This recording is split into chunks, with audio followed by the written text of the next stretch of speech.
Hi, everyone. You're listening to Radio Cherry Bomb, and I'm your host, Kerry Diamond, coming to you from Brooklyn, New York.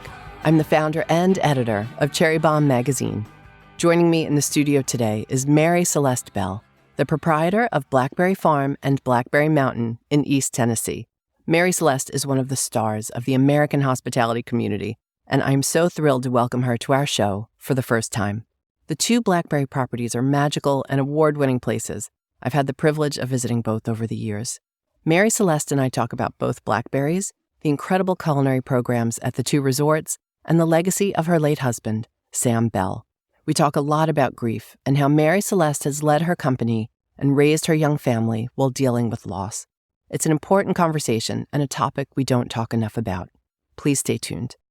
We have a lot going on at Cherry Bomb right now and would love to see you at one of our upcoming events. Jubilee Wine Country is taking place in Napa Valley at the beautiful Solage Resort in Calistoga, California, on the weekend of October 26th and 27th. This two-day event is a celebration of food, wine, women, entrepreneurs, and community. Keynote speakers include chefs Dominique Crenn and Tanya Holland, and Jenny's founder, Jenny Britton Bauer, who is on the cover of our brand new issue. For more details and tickets, visit cherrybomb.com. Now, let's hear from today's guest. Mary Celeste Beall, welcome to Radio Cherry Bomb. I'm delighted to be here. Let's talk about this summer at Blackberry. Must have been magical. One of the amazing things about Blackberry is that we have 4 distinct seasons. Every season really feels like summer, how you imagine it. And the garden is just full of tomatoes, full of heirloom varieties of corn.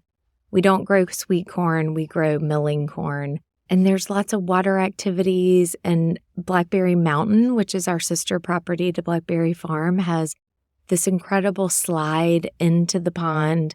There's just so much to do in the summer, and the garden is just busting. Flowers, the zinnias are just popping open. It's a very happy time. Oh, it just sounds amazing. So your title at Blackberry is proprietor. Tell us what that means exactly. Why don't we ask my mother-in-law, who named herself that years ago? But it really just means that I am, I'm leading the business for the family. We have a president, Matt Alexander. He's been there. Today is his 25th anniversary. He was vice president under Sam, and then when Sam passed away, we named him president. And everyone really reports to him, and then he and myself and my father-in-law really kind of make all the big decisions together. And I have my focuses and Matt and Sandy have their focuses, but proprietor just really, it's me kind of being the torchbearer. Congrats to Matt. 25 years anywhere is amazing these days. Yes. And I'm thrilled that we have had him for so long, and he's an integral part of our business. Let's talk about these two beautiful properties, Blackberry Farm and Blackberry Mountain. What is each location about, and how are they different? So Blackberry Farm really was the first property. It was my in-laws' home. They bought it in 1976, and it is in the foothills of the Smoky Mountains. And what's special about it is that it's really this pastoral setting that is adjacent to the Smoky Mountain National Park. So I love to think that someone could jump on the Appalachian Trail from Blackberry and hike to Maine, although I would say they should hike from Maine to Blackberry and end at Blackberry. But it is adjacent to the park. So we have 4,200 acres at the farm. Over half of that is in conservation. The conserved lands are hiking trails, and that borders the park. It's valley, in the valley, sheep, lots of pasture land, chickens, beautiful 4-acre garden. Really, you're looking at what is now Blackberry Mountain.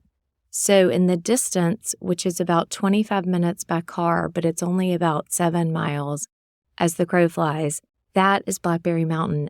It's higher in elevation. It's about 2,000 feet higher. We've really created this place where you're looking at the views of the park. So that we didn't create that part. But what's special about it is it's a mountain looking at the national park. Incredible views. But what we did there is we really wove the nature and trail experience into the mountain. And so we created 25 miles of hiking trails that people can hike to lunch They can hike to dinner. We don't have a lot of people hiking to dinner, although it's definitely an option. But there's lots of people that'll hike from the valley area up to the top where the Fire Tower restaurant is. Generally, the difference between the two is that the farm is more pastoral and it's more farm feeling, and the mountain is kind of taking a lot of the things we do at the farm and amping them up. It's more adventurous.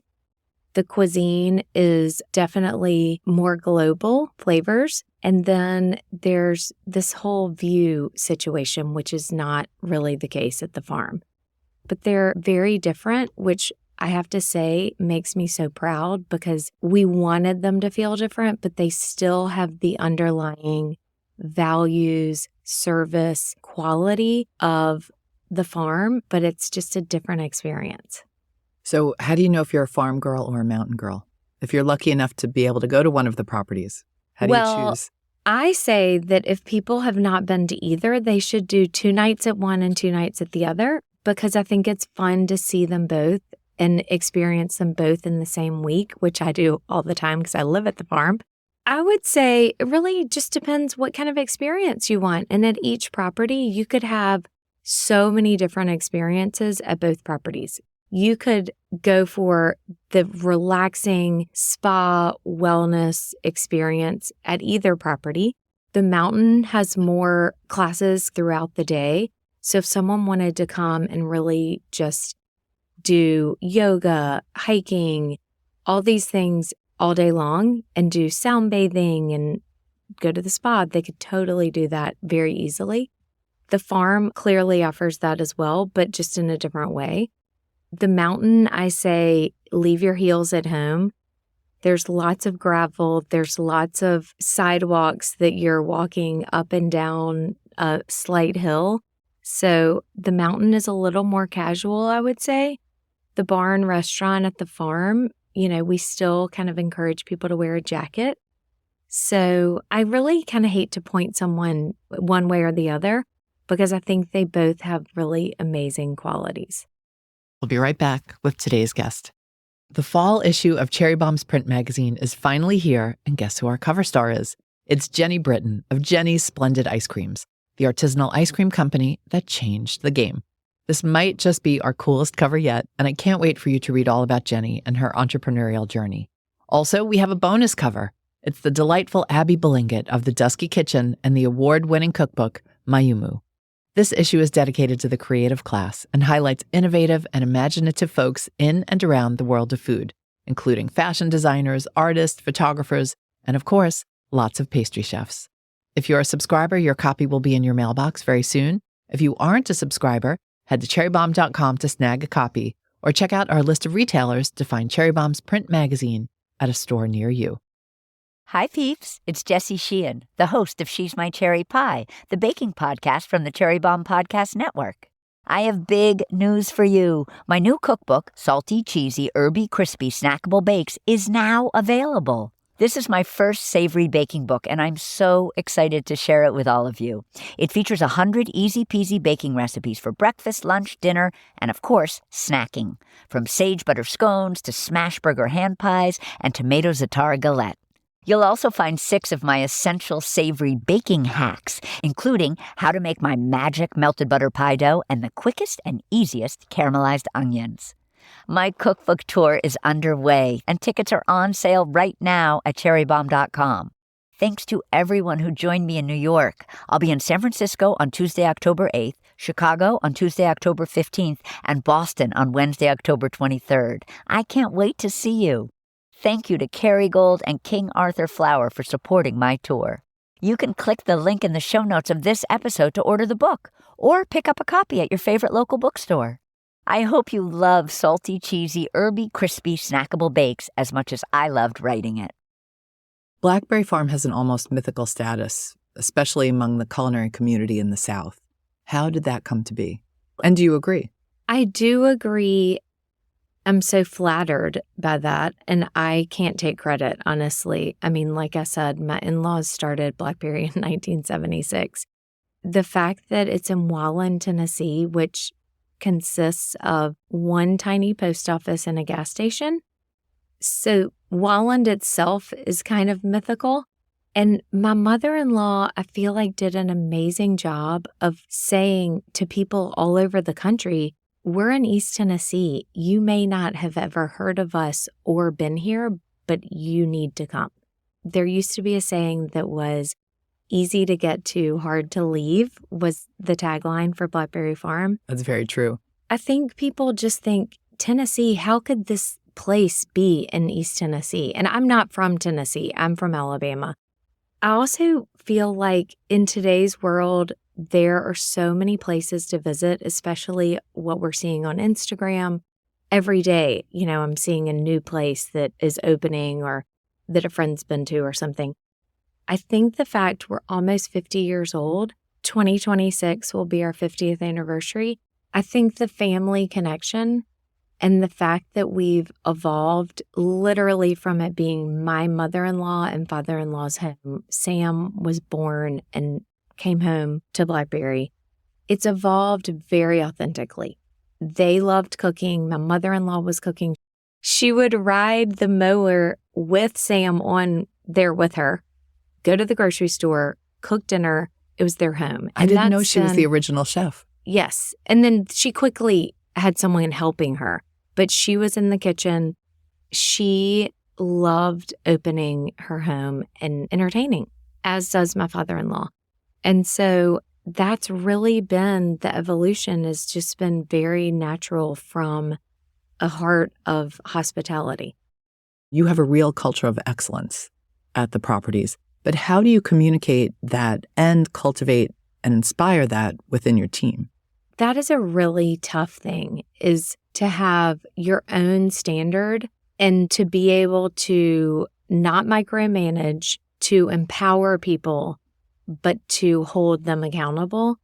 I think what it comes down to is it's a constant effort on everyone's part to constantly be trying to be better.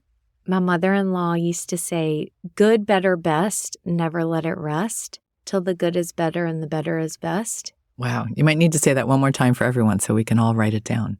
Good, better, best, never let it rest till the good is better and the better is best. Wow. And I think that she found that on a little toy in East Tennessee, like that thing with a paddle with the ball attached on the string. That's so funny. Does she still have it? No, she's moved 5 million times and she's not. I was going to say that should be like a shrine at Blackberry Farm. Yeah. And now we have so many different team members in so many different places that it's like, if we have a motto that we want to share, I'm like, well, we need to put it here, here, here, here, here. I mean, everyone's spread out throughout the whole property. 3 restaurants, spa, hotel rooms. Each property has multiple restaurants. So there's not one place that every team member goes every day, which is kind of an interesting way to operate a team. It's so many little mini teams within. And back to your point about the excellence is we really have to rely on each person who's leading each department to be really on top of their department.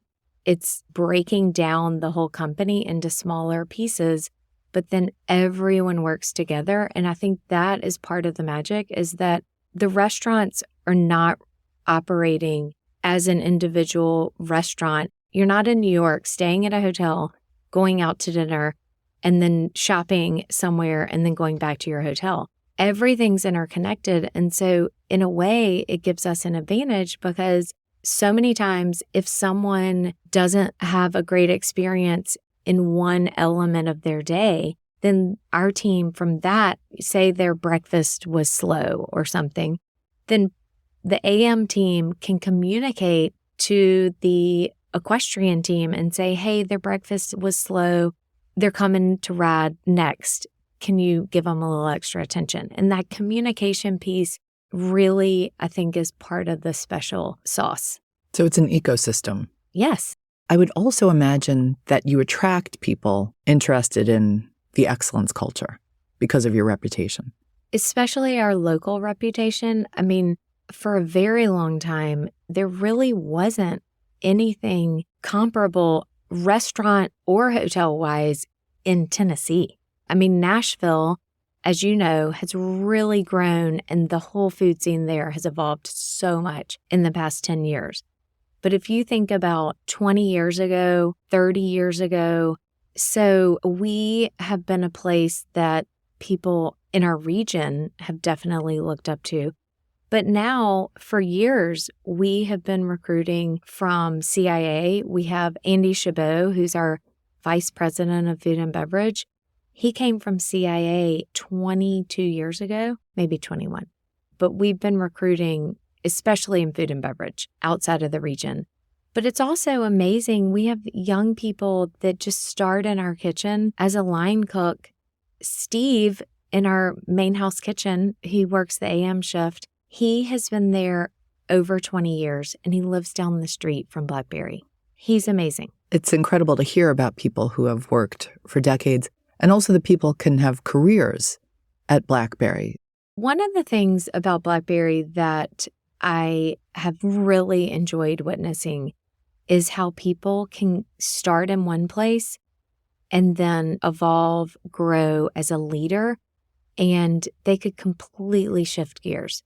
We've had people that started as a server and now they are in our accounting department, or they start as a server or at the front desk, like in college, and then they grow, and all of a sudden we're like, you know what?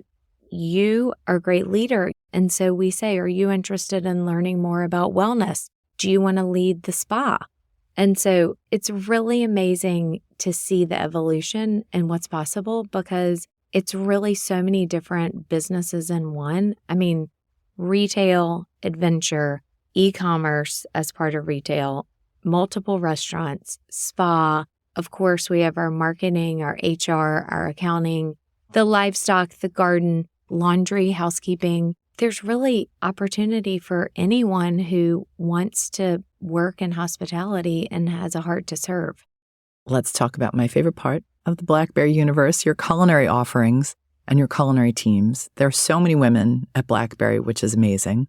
We, of course, have to start with Cassidy Dabney, who I've been lucky enough to know and eat her food, and Cassidy's in our cookbook, which is wonderful. Tell us about Cassidy. She's been with you a long time now. Cassidy is amazing. She's just a great human. She's funny. She's so talented. I mean, she's an amazing chef. Did I even say what Cassidy does? She's the, tell us Cassidy what her title is. Is the executive chef of the barn at Blackberry Farm. Talk about someone who is a unique, special leader. She has such a great vibe. And we just did an annual event about a month ago. I can't believe it's been a month. Maybe it was 3 weeks ago, with Danielle Ballou and Gavin Kaysen visiting. And to hear a visiting chef talk so complimentary about your own chef and the team she's leading is the ultimate compliment.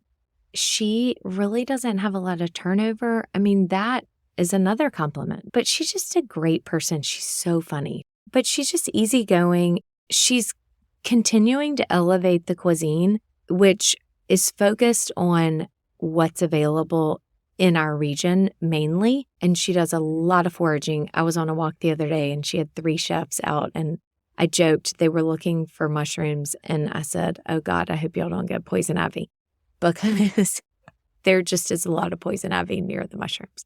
I'm never disappointed with a dish. Andy Chabot and I were talking about this the other night. I was at the barn for dinner, and I was just like, it's funny because her menu reads very simply. And sometimes you read it and you're like, I know it's going to be delicious because it's from Cassidy, but she doesn't put a bunch of fluff in there. Then when you get the dish, you're like, holy cow. Simple is hard. She complicates it, but you don't know that it's going to come in this very orchestrated fashion. There's a dish that she did this summer, a tomato dish. It's like summer tomatoes is kind of the title of the dish. She cooks them in butter. Then she purees them, and then it comes in this bowl, but there's all this secret surprise stuff at the bottom. But when you read it, you think, oh, it's going to be like sliced tomatoes with basil or something. You have no idea that it's going to be this warm dish, and it's such a surprise, and it's so delish. Anyway, I love her. Well, she's also kind of living the dream. I mean, she's got the 4-acre farm. I know you called it a garden, but in New York, I think we would call anything that's 4 acres massive. But she's got the farm right outside and gets to work with the gardeners and the farmers. And I mean, that's what every chef wants, I think. Literally, it is 2 minutes from the door of the kitchen. And then they have their own little herb garden right outside the door of the kitchen. That is what every chef wants. Yeah. Mm-hmm. Some other special folks, too, on the team. Yes. So Sarah Steffen, she actually took on a new role this year, which has been so exciting. She was the executive chef of the Dogwood, which is in the main house at Blackberry Farm. But she recently took over as the executive chef of Bramble Hall, which is our event venue and our private dining. So she is doing all these special events. So if we do a dinner at Yellowhammer Pavilion, which is down by the creek, or if someone does a dinner afield, like a special picnic dinner for their family or something, she's doing that. And so to have someone who is so talented, focused on these special experiences, that is really a thrill. And I have to say, it makes me happy for her because she has a 1-year-old daughter. It was something that worked for us and worked for her. I have 5 children. I have 4 daughters and 1 son. And so I want to support these women that are committed to Blackberry, but also have children and families. That's amazing, and thank you for pointing that out. Childcare, that's such an issue for women in hospitality, especially when you work at night. So I'm glad to hear you mention that. That is something that we are trying to wrap our heads around, how we can come up with a way to help people more, because the average childcare is 7 or 7:30 in the morning to 5:30, 6 p.m. for these men and women that have small children at home, but they're committed to doing the evening shift, whether they're in housekeeping or the executive chef. That's tricky. As a single mom, there are plenty of nights where I am not tucking my kids in. Now they're to the point they still want me to say goodnight, but they're getting older. But there's a lot of nights where I am sad that I'm not the one tucking them in.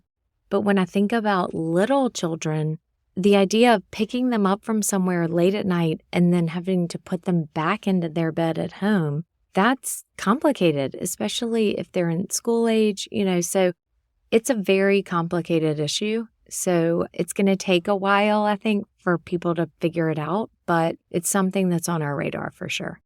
Bonnie Moore. Bonnie is amazing. I know I use the word amazing too much, but these are just amazing women. Bonnie, she is the executive chef at the lodge at Three Sisters at Blackberry Mountain. She had been working in the main house with Josh Feathers for years and years, and she became the executive chef over at the mountain when it opened. She is hardworking. She's talented. She has an infectious personality. She is so positive. She's a team leader, and people love her. They love being around her. They love working for her, and she's very creative. And then your Blackberry Farm beverage manager, Kelly Schmidt. Kelly Schmidt. So her husband's a pilot. Their scheduling, I just talked to them. We had an annual team picnic, and it was so fun to see all the families and the kids, and some people bring their parents. But anyway, we were chatting, and I just told her husband and her, I was like, y'all are amazing what you're doing, because their schedules are really demanding. They have very supportive families. That's one of the things that I feel like we're very fortunate to have, is a lot of people live near their family, or their parents have moved to Tennessee to be near them and their grandkids. East Tennessee is a lovely place to live. The communities of Maryville, Knoxville, Sevierville, they're not New York City, but they are really wholesome places to raise a family. The standard of living is very reasonable. and our airport's 25 minutes. So, you can get your city fix, but have kind of a manageable, easy every day. You have a fun beverage program at both properties. Do you still make your own beer? We're making it, but we actually sold our brewery to another family, a local family. Back to Blackberry being a lot of different businesses kind of rolled up into one. There was a family in Townsend, Tennessee, which is closer to the park. It's a really cute little town on the way into the national park. And they really wanted to expand and get into the brewery business. So we handed it over to them, and they're still making the beer for us. But we decided that it wasn't something we needed to focus on anymore. Although people really love our beer and they loved our brewery merch. I have these hats that I wear a lot, and someone will say, I want one of those. And I'm like, I'm sorry. You do have an amazing line of pantry items and packaged food. People can check out the Blackberry Farm Shop online. Our chefs and Sam were always kind of playing around. Once we had the 4-acre garden, naturally there was a lot to be preserved. When it is tomato season, holy cow, lots of tomatoes. And so it really became an effort of, we want to preserve this flavor for the middle of winter. Not pretending it's summer, clearly, but who doesn't want like a dose of amazing tomato in the dead of winter? That's something you've made a paste in the summer, or you've pickled the okra, or it's just nice to have those year round. So anyway, it was kind of a pet project. I'm going to do a shout out for your tomato jam right now. It's an amazing a good product. It is a good one. Actually, we were with some family the other day, not at our house. My 15-year-old daughter, we hadn't had dinner yet, and she'll kill me for saying this, but I'm doing it anyway. She literally stationed herself right by the cheese, the tomato jam, and the crackers. It was a very casual gathering, but at one point I was like, we are going home to eat dinner. And she was like, I know, but it's just so good. She's clearly a smart child. Yeah. I would station myself by the tomato jam and the cheese and the crackers as well. Blackberry does have the best pimento cheese, I think, in the country. That is a huge compliment, because there are a lot of pimento cheese. There's lots of styles, more mayo, less mayo, spice, no spice. Chunky, not chunky. Yes, I have to say I'm very proud of our recipe. And I used to make it when my oldest daughter was little, before we made our own. I would make it occasionally, probably every 2 weeks, and it didn't last very long. And now I'm like, I haven't made it in years, because I'm like, just get some from the gift spoiled. shop. You don't have to. I know. I want to talk about something very serious. You've been running Blackberry for several years now after the passing of your husband, Sam Beall. I'd like to talk about how you've evolved as a leader, but first, I'd love for you to tell the listeners about Sam. He was a real leader in the hospitality world. Well, it's been 8 years since he passed away, and it's crazy that I still tear up. Mm-hmm. But he was an incredible human, not perfect by any means. He was a nut, a good nut, but he loved entertaining, hosting. We met in high school. Even in high school, if we went out on his boat or something, or were doing something with friends, he was prepared. He was like, well, this is what we're going to eat. This is what we're going to drink. I mean, in a very casual, cool way. It wasn't like overdone. He wanted to make the most of everything. So and he never wanted to miss a meal. He was always thinking of, okay, if I'm going to do this activity, then I got to have the great food to go with it. And it wasn't fancy. It could be like some ribs or like a great burger or whatever. But he loved his kids. He was a really amazing dad. He had a very special way of getting his kids to do things that he wanted to do, which honestly is one of the things that I am so thankful for, because he's not here to now teach them some of these things, but he got them in the kitchen, peeling garlic, chopping garlic, sometimes with a knife that I was thinking, holy smokes, but I'm nursing this baby and I'm letting him be in charge, and this makes me nervous. But he was very passionate about cooking, being fit in a good way. He loved cycling. He loved hiking. He loved adventure. He really just loved life. He was very focused. So there were things that he had no interest in, and the things he was very interested in, he took a deep dive. It was kind of unbelievable how he would be really good at something in a short period, but then he was not good at other things. So if he wasn't interested in it, he just didn't focus. And I think that's something that we all can take away, is that we don't need to all be good at everything, and to find a few things that really bring you joy and move you forward, to focus and just be really good at those things is such a gift, not only to yourself, because you're kind of eliminating a lot of chatter and a lot of noise in your head of maybe I should do that. But you're like, no, I'm not. I'm focusing. But he was a great dad. He loved Blackberry. We got married really young. When we got married, we switched from the colleges we were going to in Virginia to University of Tennessee, and we moved to Blackberry. It was a very hilarious experience to be 21, living at Blackberry Farm and commuting to University of Tennessee. No one else was doing that. And I had to switch my major because I was at a liberal arts school and I was switching to University of Tennessee. So his dad and Sam were all talking about what we should do. And I was kind of thinking, well, I'm now going to be a young married woman and my parents are divorced. And I thought, if this doesn't work out, I got to be able to support myself. And so I said, forget art history. I'm going to go into accounting. But I was like, but I don't know. I don't really know what I want to do, but this will be a good foundation. And Sam kind of would look at me with a funny face and be like, what do you mean you don't know what you want to do? And I'm like, just because you know what you want to do, you're the weird one. To not know what you want to do at age 19, 20. I mean, this conversation honestly started in our teens. He knew he wanted to be a chef and he wanted to run Blackberry. He was tunnel vision on that. It's just an interesting thing, I think, for young people to know that what a gift for people that do know what they want to do.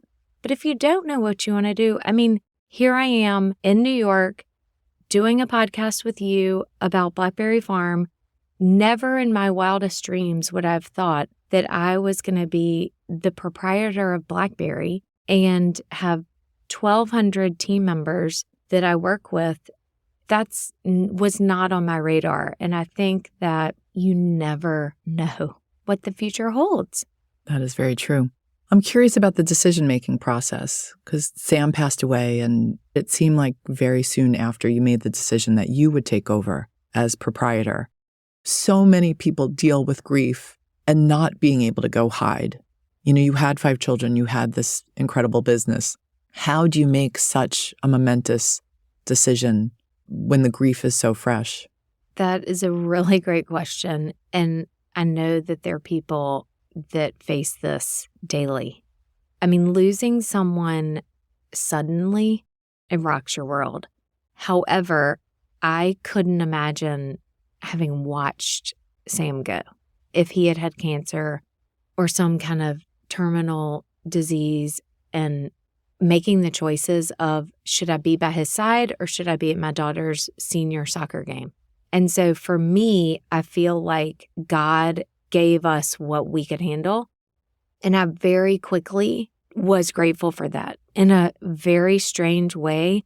Within hours, days, I mean, it's very foggy, but definitely within 12 hours, I was like, okay, this is awful. I mean, nightmare, something I'd never, ever even thought about. And Sam was super adventurous. And he'd had lots of bike wrecks, car wrecks. I mean, he wasn't wild, but he just was someone that he really, truly had had multiple times when he could have been really injured or passed. And so I kind of had this weird thing of, well, I got him for as long as I did. But anyway, I don't know what it was, but I just had this overwhelming feeling that I was going to be okay. And I just kept telling everyone and my kids, we're going to be okay. And when people show up for you, literally his best friends from high school, his best friends that he'd met in the past 5 years showed up at my house. None of them lived anywhere near Blackberry. Flying in at my door the next morning. I mean, it was overwhelming to think these people are here for me. We're going to do this. But I will say my in-laws are just amazing. And of course, I had to call my mother-in-law and tell her. And I think I called them together. I can't remember now, but I definitely remember calling my mother-in-law and I was like, what are you doing? Where are you? Because when I got the news, I was at a gas station 25 minutes from home with my son and his friend in the car. I was driving them home from La Crosse. So that was very strange. My in-laws said to me, we want you to do this. And I was like, if you believe in me, yes. Back to all the things we were saying earlier, Blackberry is not a place where someone that had an amazing experience running some incredible hotel in California or, some great hotel anywhere could just come into. There are people that have been there for 15 years, 20 years. It is a family operation, meaning not just Bell family, but it's, we have multi-generations working there. And so many people that were in our leadership team had been there for 5, 10, 15, almost 20 years. I felt very confident in them. And Sam had kind of at the beginning of my daughter's senior year. So 6 months before it was my oldest daughter's senior year of high school, we had kind of looked at each other and said, she's going to be gone in 9 months. Let's be really intentional about this year. And so he had tried everything he could to be at as many soccer games as he could, tennis matches, be at this, be home to cook dinner, not to start cooking dinner at 8:45, but to cook dinner at 6:30, which turned into 8 o'clock. But anyway, he had really kind of handed over a lot of the everyday. And so that also was empowering to me because I was like, you know what? If Sam was gone for 10 days or 2 weeks, then Blackberry was still running.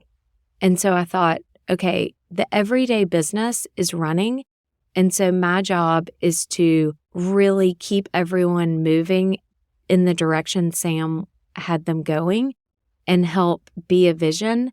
We were about to really get going on Blackberry Mountain. And that was something that Sam and I dreamed about together because, we moved to Blackberry Farm in 1997, 21 years after his parents started it. It had a very firm foundation. It was very established. However, Sam did so much to expand the farm, create the farmstead, open the barn. He really catapulted the food and beverage program. However, that was like an established look, feeling, business. And so the mountain was a whole new animal. And that, I think, really gave all of us such a positive energy because it was something that we could do honoring his vision, but there were a lot of parts to that that had not been defined. It gave us something to focus on that was positive and moving forward that we know he would have loved, but it also wasn't that we were all just stuck in, this is what Sam did and this is how we do it, because we were forced to say, we all have to step up. And that has been one of the most beautiful things. And I think that's what I've learned most is that you're never ready. A lot of people kind of live this life of, I'm going to do this, and then I'm going to do this. And then once I do this, I'll take this. My life has been like following a spaghetti noodle through a bowl of spaghetti because you just never would have imagined all the things that have unfolded, and it's all been beautiful. I just know that if you keep working hard and you stay focused on your values and hard work and obviously your vision, but sometimes there's twists and turns and you just have to embrace them. You may not be officially ready, but you can step up. Thank you for sharing all of that, Mary Celeste.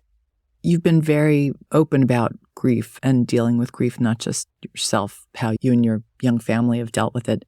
Why did you make, or maybe you didn't even make this decision, maybe it's just happened naturally. Why have you decided to share that part of your life with the public? I did make a decision. I mean, it kind of just started happening, but I will never forget. I think it was the day after Sam died. He died on the afternoon of February 25th, 2016.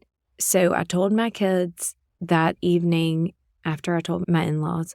And then the next morning, people were coming over and my kids' friends and their parents were showing up. And I just remember looking one of this couple and their son in the eye. And I said, "Thank you so much for coming. Just so you know, we don't know how to do this. You don't know how to do this. We don't know what to do, but we're just going to do it." Because I think people are paralyzed and thinking of all these young kids. My kids were 3, 7, 11, 13, and 18. I think that's about the ages. It's weird how you kind of block things out. But the point is, I had all ages that needed support and their friends didn't know what to do. And so I was like, you know what, we're just going to be really honest and open about this. And so I wrote a letter. I don't know if it was like the next day. I think I'd posted one picture on Facebook my whole life. I just was not a Facebooker. I decided to write this letter to our community because all my kids, except for my baby, went to the same school. And so I wrote this letter that just said, none of us know how to do this. And I am going to live on. I don't know if I used that term, but I just said, I'm going to show up. My kids are going to have a soccer game and I might be in the stands bawling, but I'm going to be there. And we're just going to do this. I just need your support, but also just know there's no judgment. We don't know what to do. Y'all don't know what to do, but we're just going to do it. Then the other thing is Sam's aunt, Hope, who's a really wonderful woman. The day Sam passed away, she texted my sister or called my sister and said, "This is weird, but I have a friend who I met whose husband died in a plane crash. She would really like to talk to Mary Celeste as soon as possible." And that seems strange to talk to a stranger, but she really feels like she can give some wisdom. And I did it. Literally, before I'd talked to so many people that I knew and loved and had a relationship with, I talked to a perfect stranger. And it was very, very freeing and encouraging. That was so helpful. I just took that as, this is a club no one wants to join. No one prepares for it. That is the strange thing about loss, is that all of us, it is universal, yet there's no open discussion about it, even at a young age. Like, there's so much talk with our kids about emotions and feelings and mental health, but it's no one kind of graces this idea of, and at some point, your dog may die or your grandmother. And I understand it's not a positive thing, but it is something that is going to happen. I realized that if there weren't that many voices, Sheryl Sandberg's husband had died. I can't remember. I think it was maybe 3 or 6 months. He died very suddenly on a trip. A friend connected us. And I thought, you know what? We need to do something together. And ultimately, she wrote her book, Option B. I just applaud people that share their story because I just feel like it helps somebody. Absolutely. Do you think you'll write a book one day? I think I will. I do love to write and I do love to share. Some people think I might be an oversharer, but I think there's something worth writing. But right now, I just have a lot going on and I want to be focused on my business and my kids. But I have a very long journal that I've been writing for years. So at some point, I'll have to find the right person that will help me edit. I think as part of the Mary Celeste fan club, I think we all hope that you do write something one day. Oh, thank you. And have the time to do it. How are your kids doing? They're really doing well.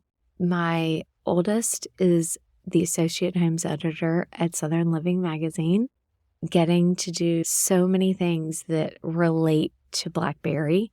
Design, she loves to cook. She's a really great cook. It's travel, so she's great. And then my son is about to graduate from college. I'm not ready for that. Not ready for him to have the working world schedule. It's hard to get everyone together. That's kind of my thing that I'm sad about, really. But I'm excited for him. And he'll be in New York, so that's exciting. And then my other one's in college, doing great. And then I have 2 at home. I'm about to have another driver. That's going to be fun. I understand that Sam would always tell your kids, make a great day. And I'm curious what he meant by that. It's very different from have a great day or have a good day, which most of our parents would tell us. His dad used to tell him that.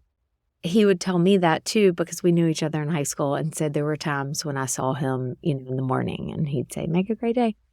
But Sam took it on, and we didn't always drive our kids to school because it's 45 minutes from Blackberry. And so there were a lot of times when he would make them a great breakfast. His breakfasts are way better than mine, but I'm trying. As we were kind of tucking them in the car to head out with my teenage daughter driving them, it was make a great day. And that is, you are in charge of your day. And there are going to be things that happen. Maybe it's traffic. Maybe it rains when you have set the table outside for dinner. Or maybe it's you failed a test, or you got terrible news, or your flight was delayed. And it's just make it great. Figure out a way. If you're in traffic, think, okay, well, I'm going to listen to the song I've been wanting to listen to, or I'm going to listen to the Cherry Bomb podcast. But, there's a lot of things that we cannot control. We have to kind of roll with it. But it's up to us to have the mindset, the positive mindset, to say, I'm going to make the most out of this situation. I think that being flexible, being resilient, being someone who sees a situation and finds the positive in it, not in a everything's rainbows and sunshine way. There's opportunity in that, and it's a really happy way to live. Absolutely. Just so folks know, what was your role previously at Blackberry? You were raising 5 kids. So, first of all, I have the most respect for working mothers.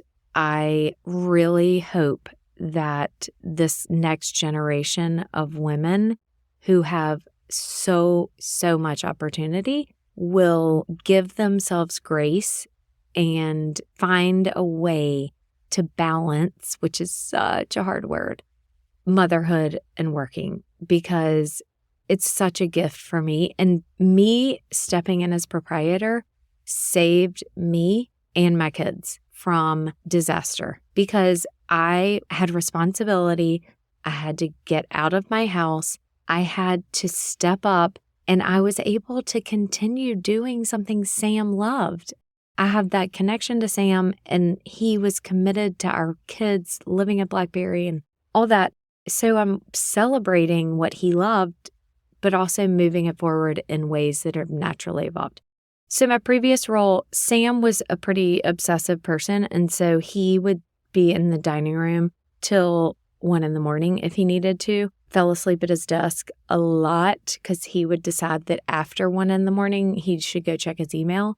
There was a point where we decided Mary Celeste is focusing on children, but I had a lot of opportunities. The beauty of a family business is I got to work with our design team on a lot of projects, our events team, hosting events, working with them on planning events, retail.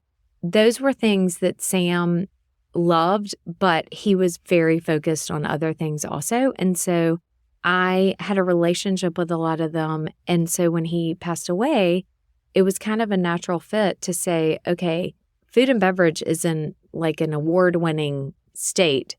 Why don't I focus on these things, the overall business, but also I can focus my energy on these things that Sam had not really taken to the next level. And so it's been nice to know we're continuing his legacy, but I put my own stamp on it. I just got a great email the other day that was the 2025 schedule at Blackberry. You had so many good things on there. The theme for the year, you always pick a theme, is alchemy. Why alchemy? Well, so much of what we're doing at Blackberry is a combination with surprises. It's chemistry. It's the chemistry of the winemaker visiting the guest chef. It's the chemistry of the cycling coach mixing. It's marrying all these things together in a way that there's a surprise element. And what comes out of it is something better than the individual parts. It's a blending. It's surprise. I did a little research, and there's also a whole thing on spiritual alchemy. I don't know if you saw any of that, but about freeing your spiritual self from your fears, limiting belief systems, lack of self-acceptance. And it was so interesting because so much of that goes back to a lot of what we've talked about. The idea for me of Blackberry is that someone can come from whatever their everyday life is, and it can be an escape. It can be an escape that is pure relaxation, or it can be an escape where they're learning something new from us, or having quiet and learning something about themselves. Quiet in the woods, walking in the woods. You have a Deep Healing Woods month in May. Yes, I don't know the statistics, but getting in nature, especially if you walk barefoot, which I don't do nearly enough and I need to, but the grounding, but then the oxygen in the forest with all of those trees is so good for our physical body, but our mental body as well. The walking barefoot on grass is actually scientifically proven. Mm-hmm. We still have 3 whole months in 2024, even though all of us are focused on 2025 planning. The holidays must be so amazing at Blackberry. It's really special because it truly is our home. And so we go over the top on the decorations, not too over the top, but I do feel very proud of our decorations. But it just feels warm and cozy, and winter is such a lovely time to visit. The views are great. Hiking in the winter, Sam and I loved hiking in the winter because you don't get hot. There are no bugs. The views are really, really special because so much of the leaves are down. The holidays are a special time. It feels like our home. So getting away to a hotel that has that home feeling over the holidays really feels like you're at your aunt's house versus a big hotel. Have you learned to trust your gut? I really think I have. I feel like I do go with my gut a lot. I mean, there's certainly times when I don't, and it takes me a while to realize, but going with your gut also requires being really in touch with yourself. And so for me, taking time away from everything and resetting and reviewing, what are my goals? What have I been doing? Have I gone astray? You got to have some time to yourself. All right, we're going to do a modified speed round so we can get you out of here. What beverage do you start your day with? Water. I'm a huge water drinker. Water. Okay, Yes. You might be the first person to not say coffee. Yeah. What is your favorite food film? Food film. That is a tough one. I mean, I think there's so many, but Ratatouille, I have to say I did love Ratatouille because I also had little kids when it came out. And Sam worked for Thomas Keller in the kitchen. And so the whole vision of him and then knowing his voice, anyway, just that was a fun one. What's your favorite snack food? Favorite snack food would be nuts. What's always in your fridge? Oh, too many things. Oh my gosh. So many half-opened jars of Blackberry products because someone will open a new jar without looking carefully. And I'm like, well, okay, now we have 6 jars of some version of strawberry something.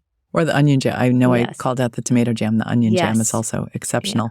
Okay, last question. If you had to be trapped on a desert island with one food celebrity, who would it be and why? Oh, wow. One food celebrity?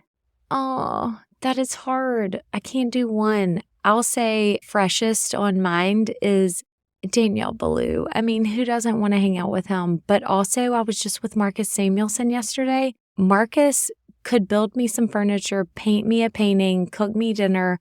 That's a tough one. You are very special, and we love you here at Cherry Bomb. It's so good to be here. So great to see you. Thanks for all you're doing with Cherry Bomb. That's it for today's show. I would love for you to subscribe to Radio Cherry Bomb on Apple Podcasts or Spotify and leave a rating and a review.